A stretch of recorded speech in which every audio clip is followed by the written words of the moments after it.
So welcome back to my channel once again. আজকে third দিন আর অন্তিম দিন। অ্যাকচুয়াল কালকেই চলে যাওয়ার কথা, কিন্তু এখানে কিছু কিছু জায়গা একদম একটু ভালো করে এক্সপ্লোর না করলেই নয়, সেই জন্য রয়ে গেছি।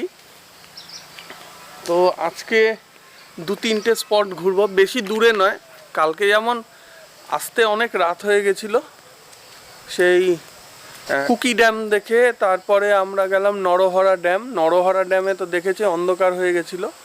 তো যাই হোক, তারপরে রাস্তায় বিশাল অন্ধকার ছিল, সেই ঘন জঙ্গলের মধ্যে দিয়ে বাইক চালিয়ে আমরা তিনজনে এসেছি। তো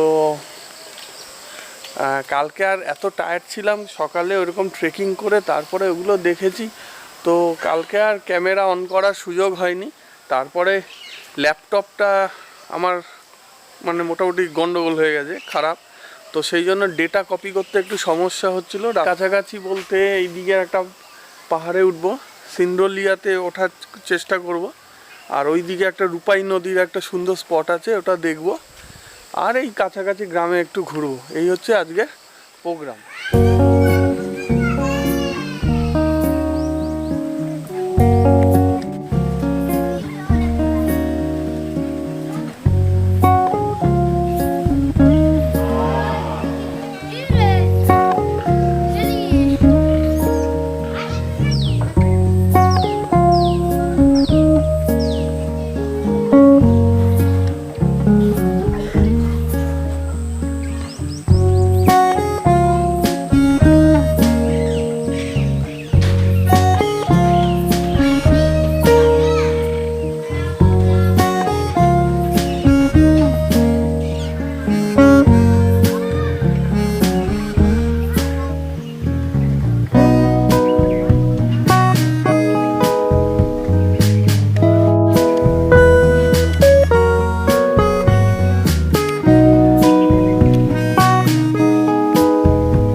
দাঁড়িয়ে আছি এই গ্রাম থেকে একটু দূরে একটা টিলার ওপরে।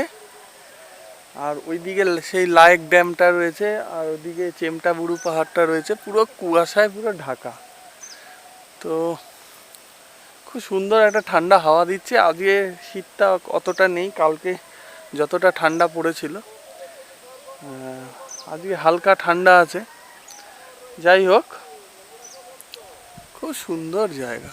তো আজকের ব্রেকফাস্টে এখন আছে রুটি, আলুর তরকারি, একটা আপেল দিয়েছে, ডিম সেদ্ধ, আর দুটো সোনপাপড়ি দেওয়া হয়েছে।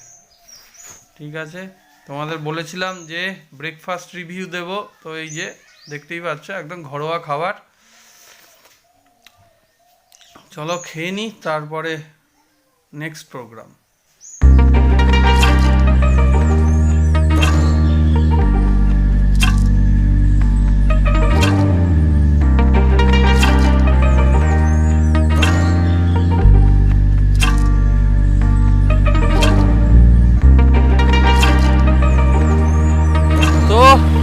চলে এসছি রূপাই নদীর ধারে। এটা রূপাই নদী বয়ে আসছে সেই গোর্গাবুরুর ওই দিকটা দিয়ে, দেখতে পাচ্ছেন পেছনে গোর্গাবুরুকে দেখা যাচ্ছে। আর এদিকে একটা ব্রিজ আছে, ব্রিজের উপরে আমি বাইকটা পার্ক করেছি, করে জলের মধ্যে দাঁড়িয়ে আছি একেবারে। দেখুন খুব হিম শীতল একটা জল এখনো পর্যন্ত, আর দুর্দান্ত সানি ওয়েদার। একটু আগে ড্রোন শট নিলাম, ড্রোন শটটা এরপরে দেখতে পাবেন। তো অসম্ভব সুন্দর লাগছে আজকের দিনটা। আর এই স্পটটা এখনো পর্যন্ত আমার সবচেয়ে ভালো লেগেছে। অসাধারণ নদী, পাহাড়, জঙ্গল দিয়ে ঘেরা এক আদিম পৃথিবী। সো গাইজ, কেমন লাগলো অবশ্যই জানাবে। তো ততক্ষণে তোমরা ড্রোন শটটা দেখো।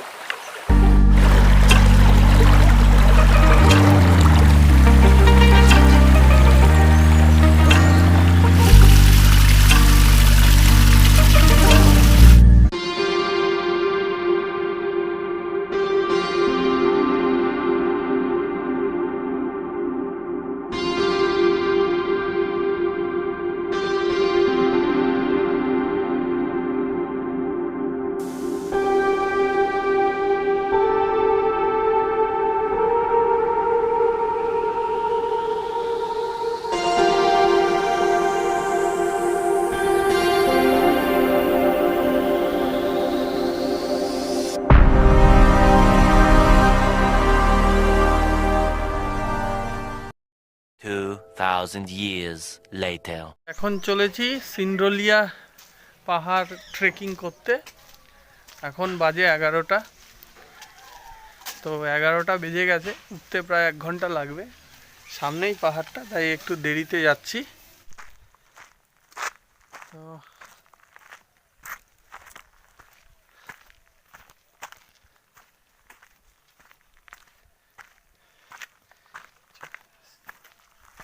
ওই যে সিন্দ্রালিয়া পাহাড়, ওর টপে উঠবো। এখন চলেছি।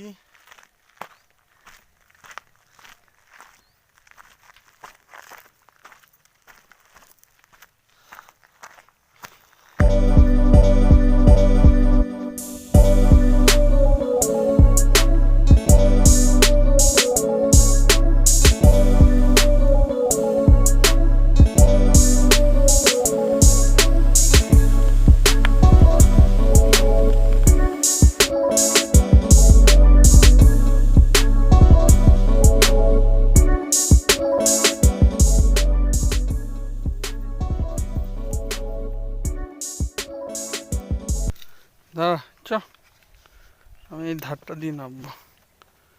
রাস্তা ওদিকে আছে তো?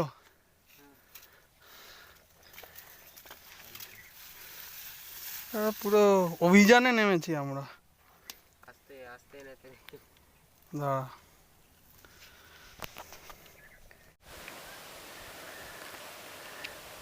তো সিন্দ্রালিয়ার একেবারে উপরে উঠে গেছি প্রায়। অপূর্ব দৃশ্য লাগছে চারিদিকে। ওইটা কীর্তনিয়া পাহাড় দেখা যাচ্ছে সামনে। এই দিকে আমাদের জারিয়া, বোধহয় এদিকে না, জারিয়াটা এদিকে, আর ওইখানটায় হচ্ছে আমাদের হোমস্টেটা। আর সুন্দর ওই যে রাস্তাটা ওখান দিয়ে এসছে দেখা যাচ্ছে।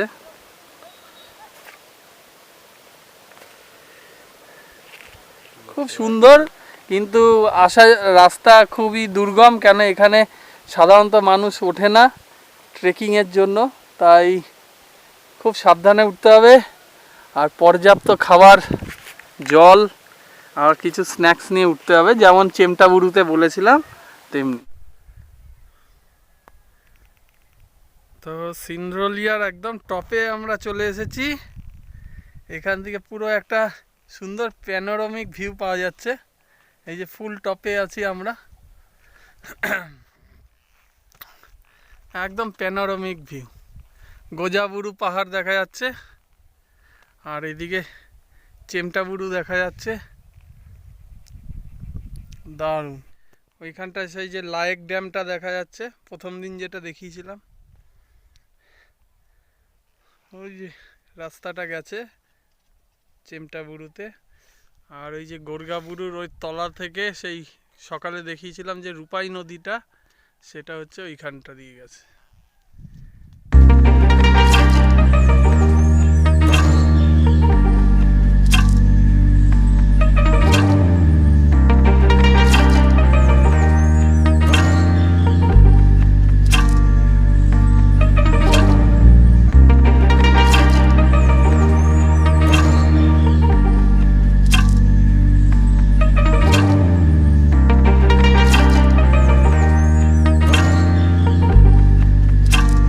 তো আর কি, জাজাহাটুর সমস্ত স্পট আমি দেখিয়ে দিলাম। অবশ্যই এখানে আসবেন, আর দুই ভাইয়ের ফোন নাম্বার দিয়ে দেবো, ওরা পুরো সুন্দর করে ঘুরিয়ে দেবে। ঠিক আছে, তো আজকে এই অবধি, আজকে শেষ দিন। অলরেডি 1টা বেজে গেছে, তাই তো? 1টা বেজে গেছে। আজকে আবার সেই 3:30 খাবো লাঞ্চ। প্রতিদিন 3:30 লাঞ্চ হয়ে যাচ্ছে। 2,000 years later. তো ওই যে ওপরে ছিলাম সিন্দ্রালিয়ার, এই রাস্তা দিয়ে, ওখান দিয়ে আস্তে আস্তে ওপরে উঠতে হবে। যেহেতু রাস্তাটা আমরাই প্রথম উঠলাম আর কি, তাই এখনও পথ চলাচল যোগ্য নয়। যারা আসবেন তারা অবশ্যই গাইড নিয়ে আসবেন, ওই ওদের ফোন নাম্বার দিয়ে দেবো। আর কি, অসম্ভব সুন্দর ট্রেকিং হলো। এসবটা শুধুমাত্র আলাদাভাবে হবে, যেহেতু এটা সর্বপ্রথম ট্রেক হলো। তো এখন বাজে হচ্ছে 3:20। তো ব্রেকফাস্ট লাঞ্চ টেবিলে বসে গেছি। প্রতিদিনই 3:30 হচ্ছে, আজকে সিন্দ্রালিয়া ট্রেকিংয়ের পরে খেতে বসেছি। ভাত আছে, আলু ভাজা আছে, তরকারি পেঁপে আলুর একটা তরকারি আছে, বেগুন ভাজাটা আছে, বেগুন ভাজাটা আমার খুব ফেভারিট, আর মাছ আছে দুটো। একদম সুন্দর ঘরের মতো রান্না। তো খেয়ে নিই, তারপরে পরে আসছি। So welcome back to my channel once again. আজকে বন্ধুরা এখন বাজে হচ্ছে এই 5:20। তো আরেকটু পরে আমি বেরিয়ে যাব এখান থেকে কলকাতার উদ্দেশ্যে। কালকে ব্লগটা শেষ করতে পারিনি, কালকে এত টায়ার্ড ছিলাম আর গোছানো ছিল বলে শেষ দিকে রাতের দিকে আর ব্লগটা এন্ড করতে পারিনি। তো ব্লগটা আজকে এখানেই এন্ড করছি। তো বনপাহাড়ি ইকোস্টে সম্পর্কে আমার যেটা বলার, খুব অমায়িক স্টাফ এখানে, লোকজন খুব সহযোগিতাপূর্ণ আর সুন্দর ঘোরাবে, কোনো অসুবিধা নেই। খাওয়া দাওয়া একদম ছিমছাম, একদম বাড়ির মতো সব রান্না। বাইরে ঠান্ডাও পড়েছে খুব, জ্যাকেট পরতে হবে। তো যাই হোক, আজকে এখানেই টাটা। ফিরে আসবো নতুন কোনো এপিসোড বা নতুন কোনো সিরিজ নিয়ে। ততক্ষণে সঙ্গে থাকুন, দেখতে থাকুন, আর হ্যাঁ, চ্যানেলটা অবশ্যই সাবস্ক্রাইব এবং যে ব্লগগুলো খুব ভালো ইনফরমেটিভ সেটা শেয়ার করবেন। তো টাটা, বাই। যে রাস্তায় যাজাহাটু এসেছিলাম সেই রাস্তায় ফিরে চললাম আবার, সেই একই রাস্তা। পথে কোনো উল্লেখযোগ্য ঘটনা না ঘটায় আমি আর ক্যামেরা অন করিনি, তোমাদেরও আর এই জিনিস আর দেখালাম না। যাজাহাটুতে কাটানো দিনগুলো স্মৃতির মণিকোঠায় থেকে যাবে চিরকাল। এমন নির্জন আদিম এক অরণ্য ঘেরা গ্রামে কি সুখে সবাই বসবাস করছে, তা দেখে আমার খুবই ভালো লেগেছিল। আমি অভিভূত হয়ে পড়েছিলাম যে এক গ্রাম্য সারল্য, এক পর্বত সংকুল জীবনযাপনও মানুষ কেমন হাসি মুখে কাটাতে পারে। তো তোমাদের এই সিরিজ কেমন লাগলো অবশ্যই কমেন্ট করে জানাবে। এরকম আরও সিরিজ আমি নিয়ে আসবো তোমাদের জন্য একটু অফবিট এলাকায়।